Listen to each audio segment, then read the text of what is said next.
இப்போ big pass common man நிகழ்ச்சி ஆரம்பிச்சிருக்காங்க இல்லையா? தமிழ்நாடு முழுக்க நிறைய இடங்களில் ஆடிஷன் வச்சு கொஞ்சம் கொஞ்சமாக ஃபில்ட்ரு பண்ணி கடைசியில் சில பேரை செலக்ட் பண்ணியிருக்காங்க. அது வரைக்கும் ஓகே தான்.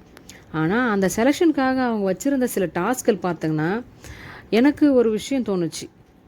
ஒரு இடத்துல பஸ்ஸு நிறுத்தி வச்சுருக்காங்க. பஸ்ஸோட ஆர்ன சவுண்ட் அடித்த உடனே அங்கே இருக்கிறவங்கலாம் ஓடிப்போய் அந்த பஸ் சீட்டை பிடிக்கிற மாதிரி ஒரு டாஸ்க்கு.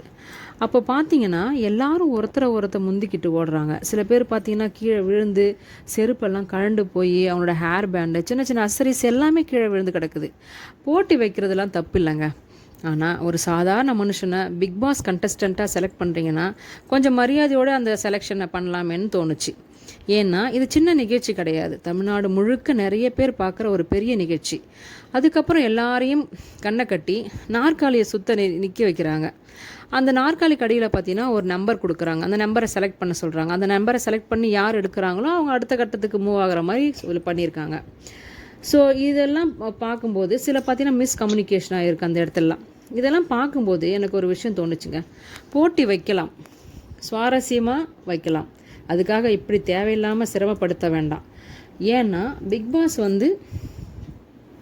வீட்டுக்குள்ளே போடுறதுக்கு முன்னாடி போட்டியும் வரும், சண்டையும் வரும், கருத்து வேறுபாடும் வரும். அதெல்லாம் அங்கே பார்த்துக்கலாம்.